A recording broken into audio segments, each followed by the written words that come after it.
Halo guys, selamat malam. Selamat jumpa lagi dalam Sekarang Waktunya. Sekarang Anda menyaksikan Sekarang Waktunya episode 6.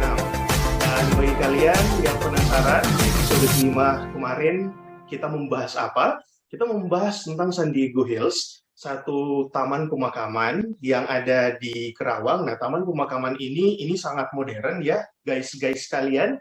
Dan di episode 5 kemarin, saya ngobrol dengan Ibu Heli Haspers, dia sales manager di San Diego Hills Royal Park.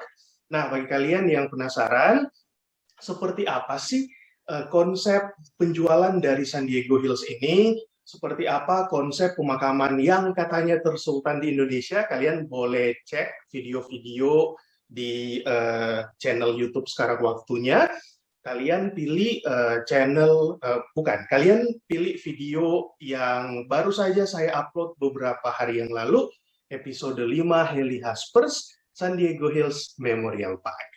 Oke, di episode ke-6 ini, siapa ya bintang tamunya?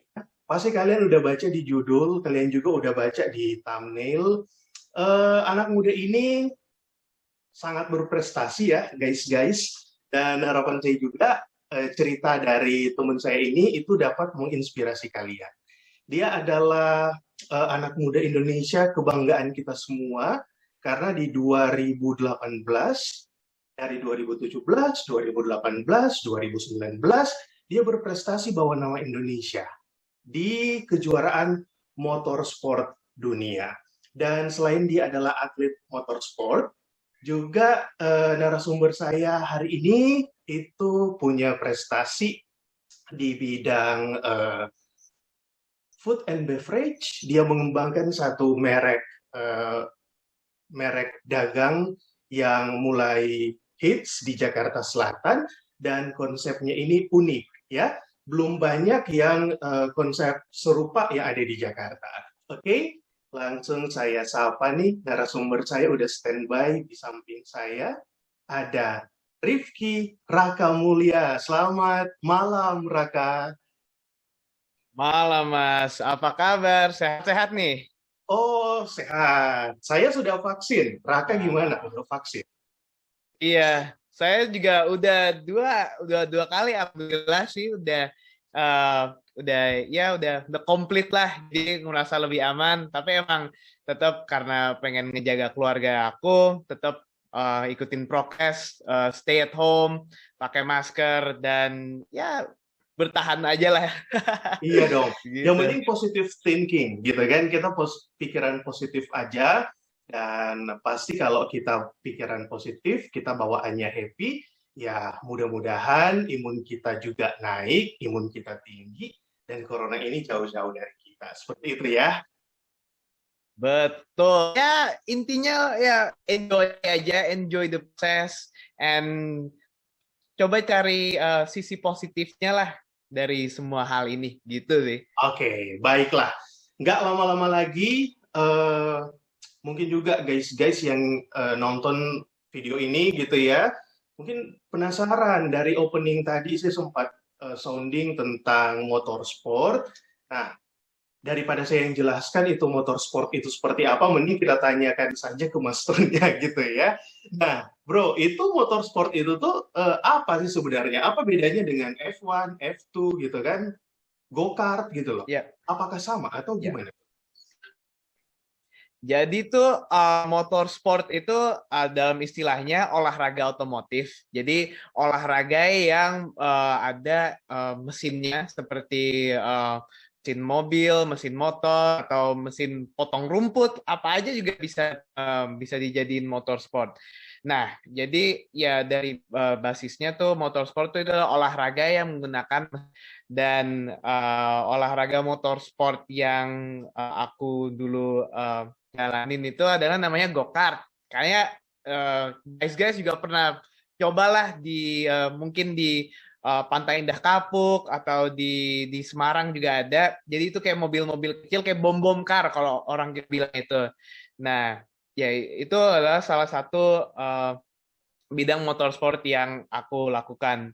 F1, F2 juga bagian dari motorsport, tapi mereka lebih ke namanya single seaters, yaitu menggunakan mobil formula, dan mereka beda lagi, lebih kencang, lebih berat. Tapi aku sementara baru coba olahraga otomotif yaitu go-kart. Oke. Nah, teman-teman, guys, ini nggak main-main loh. Raka nih itu adalah juara motorsport, juara go-kart tingkat dunia. Dan kalau kalian searching ya di internet, di Google, kalian ketik aja Rifki Raka Mulya gitu kan. Itu prestasinya akan keluar semua. Salah satunya di 2018 Raka nih adalah juara senior max di Malaysia. Wow, luar biasa. Selain di Malaysia yang juara senior max itu eh, juara apa lagi nih, Raka? Jadi kalau kejuaraan sih, aku emang dari dulu memang fokusnya di region Asia. Jadi aku sering balap di Singapura, ya di Indonesia juga, betul. Terus aku pernah balap di Thailand dan pernah juga balap di Macau. Kalau yang juara lainnya sih pernah aku di Macau pas aku kualifikasi pertama, and itu kualifikasi urut pertama yang aku pernah lakukan. Jadi itu benar-benar spesial. Tapi kalau kejuaraannya sendiri sampai ini masih di kejuaraan di Malaysia. Oke, itu tadi ya yang senior max yang di Malaysia 2018. Yang waktu itu Raka Yep, menang gitu ya. yep. Oke, nah awal mula suka motorsport itu gimana ceritanya? Wah, aslinya sih kayaknya sih kan kalau aku bisa bilang banyak orang yang di olahraga otomotif atau motorsport tuh ayahnya atau kakeknya juga pernah ikutan olahraga otomotif lah, balap mobil, balap rally apa gitu. Aku sih asli diri aku sendiri paling yang paling relatif yang paling dekat yang lakuin otomotif tuh sudah jauh. Tapi sih kalau dari awalnya, awalnya dari aku sendiri. Dari emang dari dulu tuh aku suka olahraga yang memacu adrenalin, yang kayak apa aja yang aku takut itu aku suka. Terus habis itu aku ngikutin newsnya otomotif, terus habis itu ngeliat aja, terus habis itu aku mutusin bilang ke mama sama ibu, mama dan ayah bahwa aku pengen coba ini, dan ya itu mulainya dari situ. Dari umur berapa waktu itu, Raka? Dari umur 13. Aslinya 13 tuh di olahraga otomotif lumayan telat ya. Biasanya orang umur 10 atau umur 8 juga udah biasanya udah mulai otomotif. Tapi aku mulainya dari umur 13. Ya, jadi kadang aku mikir aja kayak kok telat banget gitu sukanya. Padahal aku lumago gitu. Tapi ya, regrets lah. Oke, dari umur 13 tahun atas keinginan sendiri untuk menekuni motorsport atau go-kart. Nah, bro, bagi sebagian orang ya, ini mungkin kalau mau menekuni olahraga single, ini kan termasuk salah satu cabang olahraga single gitu ya, yang butuh modal yang cukup lah, ya kan, karena harus punya eh, motorsportnya gitu loh, belum lagi untuk latihan gitu kan itu membutuhkan dana yang besar gitu. Nah, apakah Raka sendiri setuju jika penilaian orang di jenis olahraga ini itu ya memang hanya untuk kalangan-kalangan tertentu atau buat eh, anak-anak yang lain juga yang mungkin mereka ada di middle gitu kan bisa menikmati olahraga ini atau tidak gitu. Kalau Raka sendiri berpandangannya seperti apa? Kalau aku sendiri, aku emang setuju banget. And ini tuh emang masalah besar sekarang di olahraga otomotif dari paling besar, yaitu budget dan duit. And at the end of the day emang susah untuk to accept the fact that bahwa olahraga ini itu perlu banyak modal dan perlu modal yang gede. Tapi memang aslinya kalau bisa kenapa mahal sekali itu karena ada orang yang bisa bayar lebih banyak. Jadi bayar lebih banyak tuh mereka kan lebih beli ban lebih, yang lainnya juga harus ikut juga, harus untuk ikutin intensitas kompetisi itu mereka harus mengikuti itu dan harus lebih juga. Aku sih emang jujur beruntung banget bahwa aku pas dia berkarir di motorsport tuh modalnya sangat cukup dan lumayan lah untuk bisa aku kompetisi di luar dan negeri. Memang kalau aku jujur juga olahraga ini emang belum bisa menjadi olahraga untuk semua kalangan.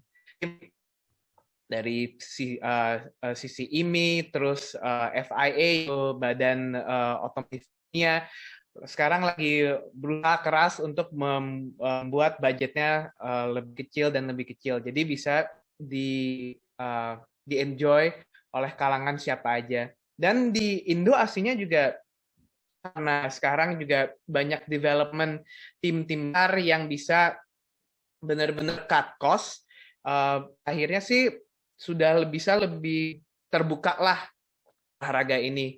Tapi memang tentu olahraga otomotif ini memerlukan modal yang lumayan signifikan besar kalau dibandingkan dengan olahraga sepak bola, bulu tangkis, tenis, karena memang motor sport yaitu menggunakan mesinnya aja itu modal sendiri gitu. Oke. Nah, Raka sendiri sebagai atlet kalian yang ada di olahraga ini gitu ya, di motorsport, itu susah nggak sih cari sponsor gitu ketika mungkin mau tanding di mana gitu kan? Sponsor ini gimana nih? Apakah mendukung atau tidak?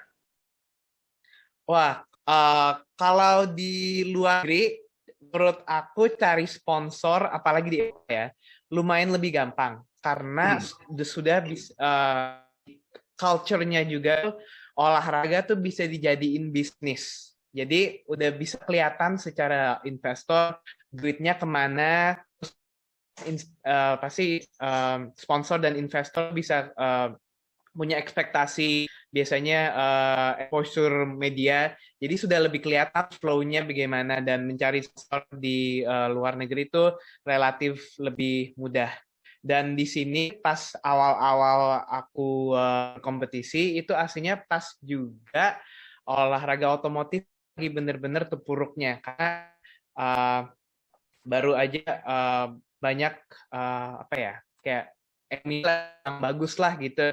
Jadi banyak sekali sponsor yang buat event-event keluar. Habis itu banyak pembalap-pembalap yang nggak bisa mulai go-kart atau balap gitu. Jadi memang saat itu juga sangat-sangat terpuruk. Dan menurut aku susah sekali untuk mendapatkan sponsor dan juga support dari pemerintah. Padahal sih menurut aku tuh olahraga otomotif adalah salah satu olahraga yang kita tuh benar-benar berprestasi.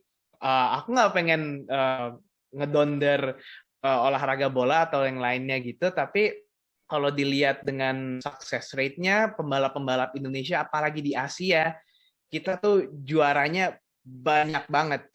Tapi lagi karena kurang exposure media, karena kurang support government, jadi flow untuk sponsor masuknya agak susah gitu. Tapi ya itu sih sekarang sih emang aku tahu organisasi motorsport Indonesia lagi benar-benar push keras biar ada media exposure, jadi banyak sponsor, banyak pembalap. Ya abis itu ya jadi growth aja. Tapi memang betul sponsor tuh tidak gampang, betul.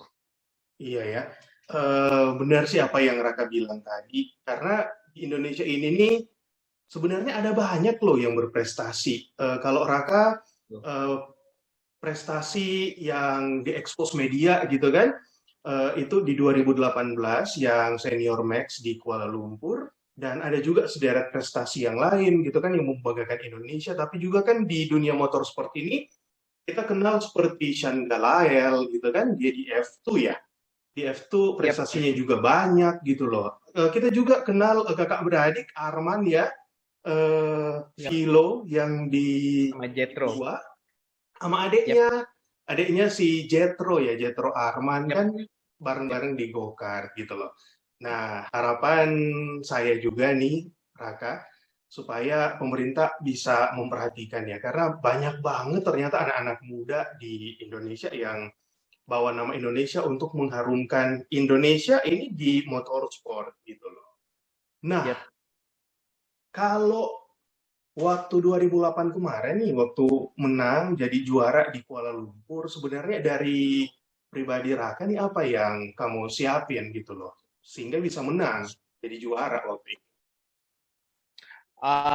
Jadi aslinya juara itu mulainya juga dari 2017 aplikasinya 2017-2018 dan saat itu pas awal 2017 balap pertama aku jujur nggak melakukan terbaik dari sisi preparasi go-kartnya, skillnya, mental dan juga fisik. Nah ini tuh dalam olahraga otomotif itu sangat-sangat penting. Dan dari ini yang penting menurut aku tuh paling penting itu persiapan fisik dan habis itu mental. Jadi 2017-2018 aku benar-benar preparasi fisik. Jadi olahraga lebih rutin, terus melakukan program. Jadi itu kalau aku bisa bilang aku benar ya day out tuh fokusnya itu doang. Jadi fokusnya pengen menang next race gitu atau next race harus apa gitu, harus ada improvement atau apa. Jadi itu benar-benar diterapkan dalam mental aku bahwa aku tuh ingin menang, aku ingin lihat progres. Itu preparasinya itu dari awal preparasi fisik, terus habis itu preparasi mental, terus preparasi juga. Jadi kan biasanya emang aku ya satu atau dua kali seminggu. Nah, untuk capai menang ini aku aslinya naikin jumlah hari aku latihan per minggu sampai 4 atau 5 masalah. Tapi itu yang kalau misalnya lagi nggak sekolah aja ya atau apa gitu. Bener-bener kayak uh, harus prep semuanya sih. Di sisi go-kart juga aku preparasi kalau kita bilangnya tuh setup-nya, settingan go-kartnya biar lebih kencang. Dan emang olahraga otomotif ini tuh sangat intens dan kalau dilihat dengan waktunya tuh sepersekian detik. Jadi aku tuh selalu misalnya kayak orang latihan sampai jam 4, aku biasanya sampai jam 5 cari yang 0,01 aja. Karena kalau misalnya dilihat 0,01 tuh dalam balapan itu bisa jadi 2 detik. 2 detik itu jauh banget. Jadi yang kecil-kecil. Terus juga kalau sebelum balap aku lihat dulu go-kartnya gimana ya, terus ya preparasi itu. Jadi intinya sih ya itu preparasi fisik, mental, terus skill dan juga preparasi go-kartnya sendiri juga. Tapi pernah nggak sih ketika Raka udah mempersiapkan segala sesuatu dengan baik, baik diri sendiri gitu kan, pribadi, hati, fisik gitu kan, pikiran gitu, juga mempersiapkan si go-kartnya ini nih mesin-mesinnya supaya bisa layak tanding gitu, tapi akhirnya ya mengalami kegagalan atau belum menang. Wah, itu banyak sekali aslinya sekali itu kayak kalau mekanik aku bilang ya ini namanya balap. Udah preparasi udah semaksimal mungkin terus tiba-tiba ada faktor lain yaitu faktor X kalau kita bilang tuh yang mencegah kita biar kita nggak uh, biar menang atau mendapatkan result yang kita mau. Kadang biasanya seperti itu, kadang dalam kontrol aku, kadang juga dalam luar dari kontrol aku. Seperti aku menang tuh dalam balapan, terus didiskualifikasi karena nya nggak masuk spesifikasinya. Jadi ada technical specification itu yang nggak masuk. And itu salah satu minor sekali. ya itu bang, gitu. Kadang nggak, misalnya lagi kayak prep bagus banget, lagi di balapannya udah lagi kayak posisinya bagus banget, terus mesinnya mulai pelan atau mulai rusak apa itu juga terjadi. Tapi ya again itu namanya balapan. Terus gimana tuh Raka menghandle diri sendiri ya? Itu gimana gitu? Um, aku pertama bersyukur aku punya orang tua yang benar-benar support aku. Jadi mereka tuh kalau misalnya hal-hal yang jadi mereka kayak oh ya udah ini namanya, dan dari pas aku kecil dan juga pas aku awal-awal balap juga, dari itu aku udah in a way develop kalau ada hal-hal buruk itu ya kita move on aja dan belajar dari situ. Dan dari diri sendiri juga kalau misalnya gini ya ya tetap pasti sakitnya kayak luar biasa, bahwa kita udah ngelakukan terbaik tapi resultnya nggak itu aja karena ada faktor lain yang kita nggak bisa kontrol. Jadi menurut aku untuk move on dari itu sih emang tapi salah satunya adalah acceptance, untuk sadari bahwa itulah adalah yang terjadi. Kita tidak bisa melakukan apa-apa lagi. Gitu. Acceptance itu penerimaan termasuk ketika menyadari bahwa kalau gue di diskualifikasi berarti juga udah rugi berapa puluh atau berapa ratus juta untuk persiapan itu semua kan? Iya, betul. Ya, kalau orang bilang sih emang olahraga tuh, apalagi olahraga otomotif, aku bilang 70%-nya tuh persiapan mental sih, karena ya karena intens, terus ya karena modalnya tuh gede, itu kadang aku juga kayak joke around juga gitu, ya gila banyak banget ini dunia kebuang minggu ini, tapi ya mau gimana lagi, karena ada yang aku nggak bisa avoid, tapi ya karena itu kita belajar dari itu, dan menurutku hal-hal itu juga sangat berguna untuk kekuatan mental lah, jadi lebih build gitu menurut aku ya. Bro, by the way, kalau misalkan kamu keberatan untuk jawab itu nggak usah jawab ya. Tapi kalau mau dijawab, silahkan gitu. Kalau untuk sekali lomba gitu ya, sekali ikut championship, itu modalnya berapa sih? Oh, kalau ini sih karena sekarang aku Di angka nggak berapa balap, gitu? eh, di angka, kalau aku jujur aja ya, bisa dari mulainya satu weekend gitu, jadi di Kamis sampai Minggu bisa mulai dari 50 juta. Atau kalau misalnya pakai tim era, mesin yang paling top dan lain-lain, mekanik yang top, bisa sampai 200 juta. Oh, banyak juga ya. Itu per week gitu ya, sekali tadi. Gitu. Ya biasanya sih lebih tanding aja. Kalau latihannya bisa lebih murah karena kan punya go-kart sendiri, jadi uh, lebih murah per praktis gitu loh. Berarti di rumah ada koleksi go-kart tuh. Ya ada di bawah. Ada kalau di kamar koleksi trofi-trofinya aja di sebelah itu. Oke. Nah, gini nih, waktu juara di Kuala Lumpur ya 2018 kemarin, berarti kan itu dapat hadiah dong. Nah, hadiah yang Yep. dikasih oleh pihak penyelenggara dengan modal yang dikeluarkan itu balance atau gimana nih? Kalau kalau hadiahnya sih jujur enggak banget.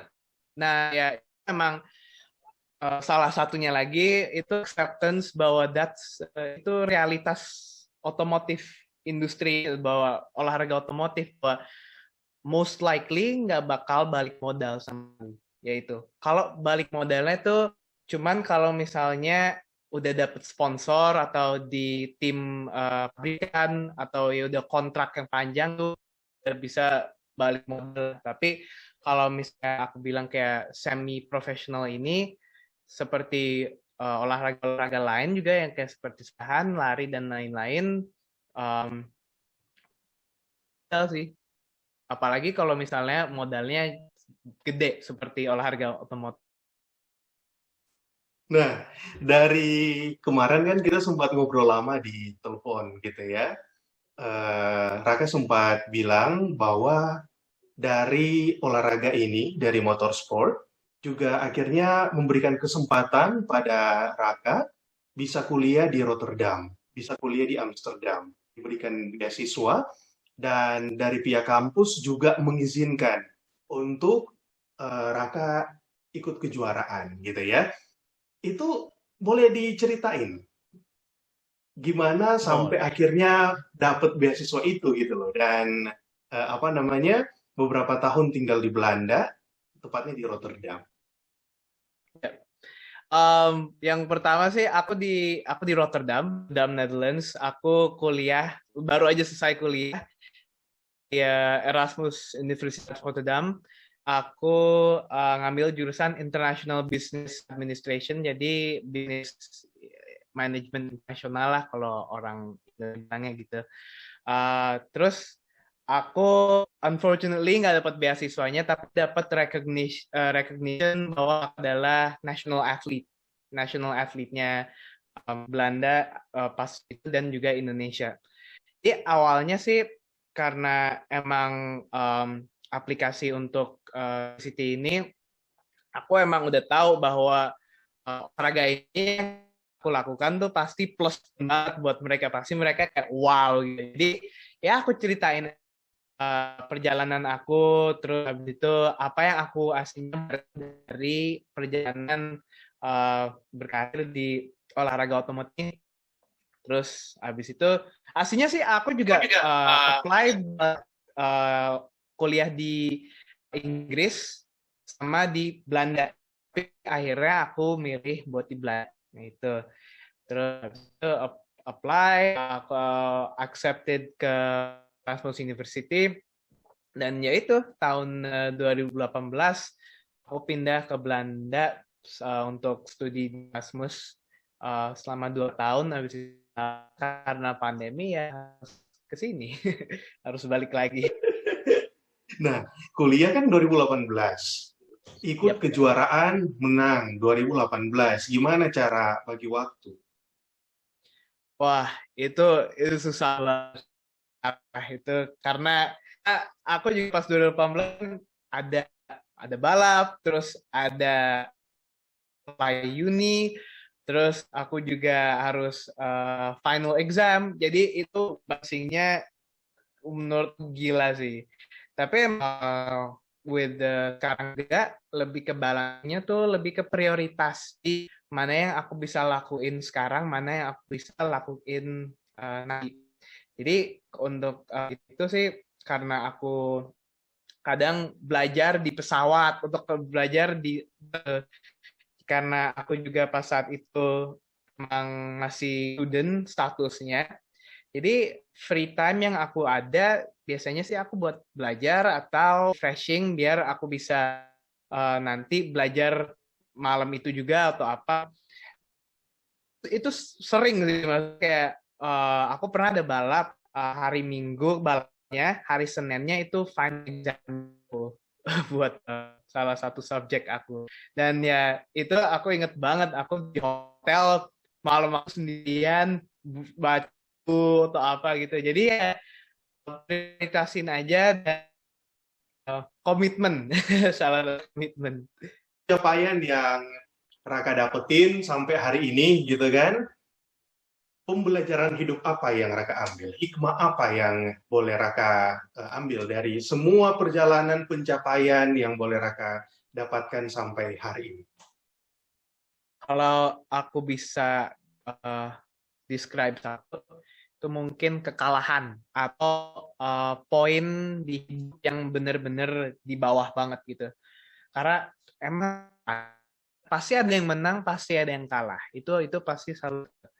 Jadi ngalamin banyak banget kekalahan, kegagalan, terus sedihan dalam track gitu loh. Kadang aku sedih banget on track, jadi aku tapi nangisnya mungkin di behind gitu atau apa gitu, itu kadang sedih banget.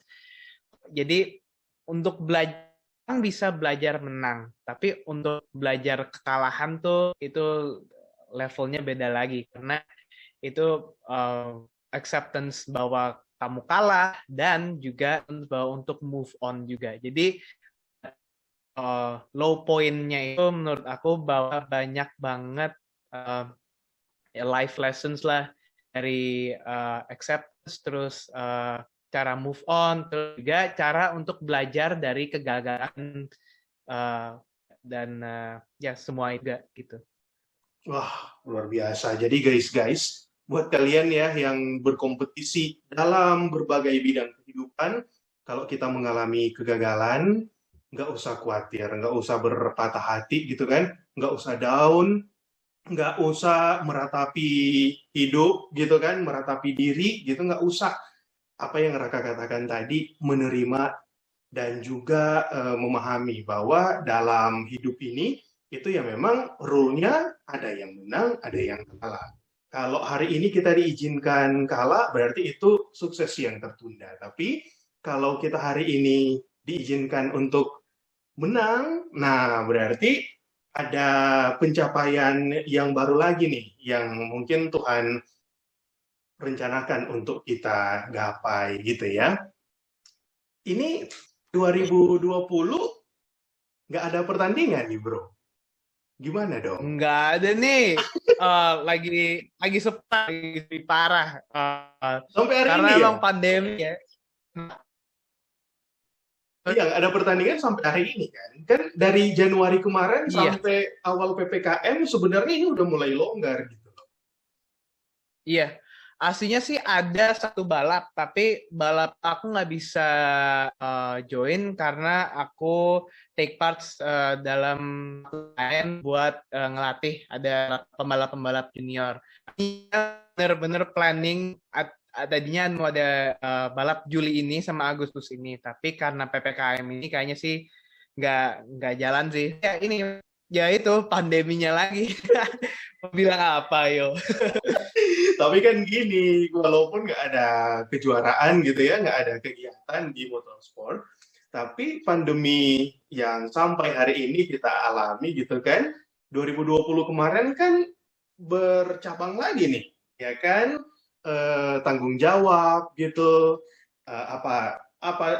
gini, ilmu yang didapat waktu kuliah di Belanda gitu, bisnis administrasi juga kepake kan di Etenmar. Agustus Iya, 2020 memulai Etenmar, iya kan? iya, iya, betul betul.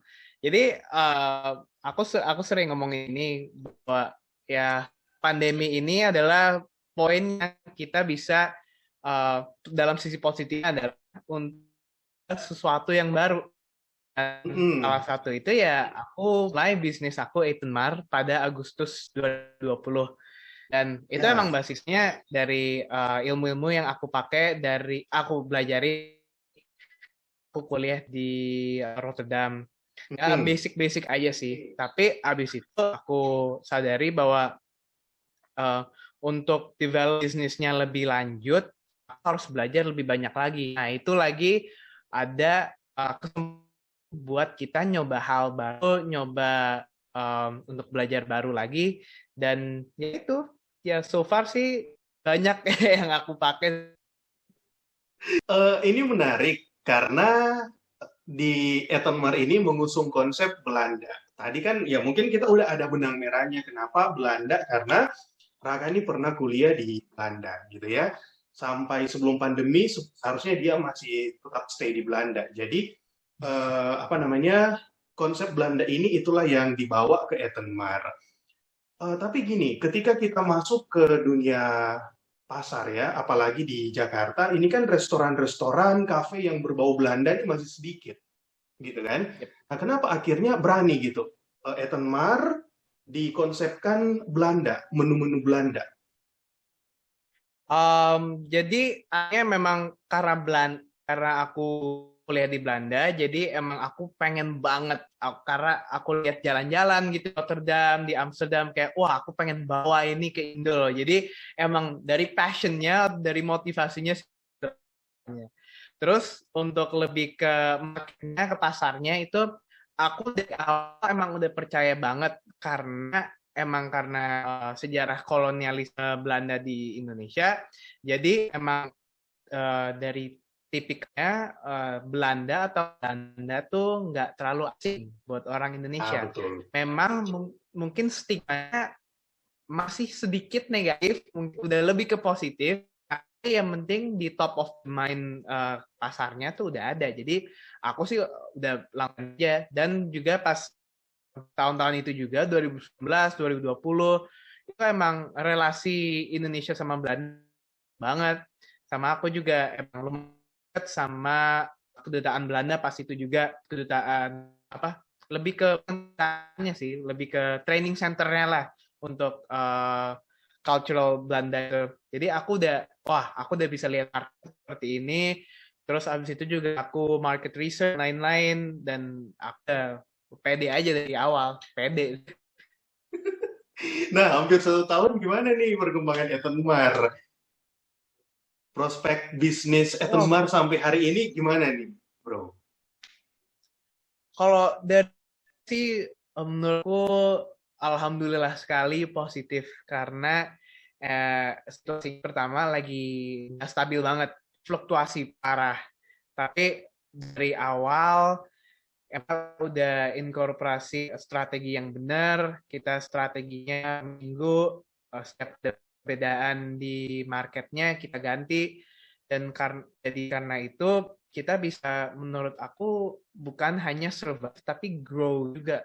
And growth-nya sih menurut aku lumayan oke. Jadi sangat positif, dan aku sih benar-benar bersyukur banget sih. Emang orang bilang kan, ini aku baru tahun pas saat itu. Terus aku belum selesai university, bisnis pertamaku. Kalau dilihat dari risk-nya tuh gede banget. Aku percaya banget bisa lanjutin ini, bisa ngembangin ini, dan sampai sekarang sih ya dari awalnya kita buat satu menu yaitu kapsalon, sekarang udah kita stroopwafel, itu makanan Belanda lagi yang lumayan populer. Terus kita bentar lagi juga bawa satu menu baru lagi nih yang aku juga lagi excited juga. Boleh kali dibocorin menu barunya ini apa gitu loh. Jadi mau nih. Saya kan kalau bocornya aku bisa bocorin satu, yaitu saus. Saus keju. Yang penting saus, itu aja. Berarti tunggu di Instagramnya ini ya, di Instagramnya Etenmar gitu ya. Yep, boleh kali disebut Instagramnya Etenmar apa gitu loh. Iya. Jadi Instagramnya kami @eten.mar, ete.mar. Nah, Etenmar tuh bahasa Belanda, artinya Etenmar tuh makan aja. Kalau tuh bahasa Inggrisnya just eat gitu. Oke, Etenmar, just eat, makan aja gitu ya. Terima kasih Raka, Bidang, dan Joel ya untuk hari ini. Kita bisa diskusi bersama. Pertemuan kita ini, guys, ini agak unik gitu kan. Jadi wifi rumahnya Raka nih itu sampai ke saya gitu loh. Nama wifi-nya itu Etenmar Buis. Nah, saya pikir kan, ada orang Belanda nih di tetangga saya gitu kan. Siapa ya? Kok saya nggak pernah lihat ada bule-bule di daerah sini gitu kan. Pas saya googling Etenmar, ternyata bisnisnya Raka. Dan saya orangnya kepo ya, Kak. Jadi saya mulai googling dan akhirnya saya menemukan Rifki Raka Mulya. Sekali lagi terima kasih untuk ceritanya. Pasti menginspirasi semua yang menyaksikan, guys yang selalu menyaksikan tayangan. Selamat malam, bye. Malam, terima kasih.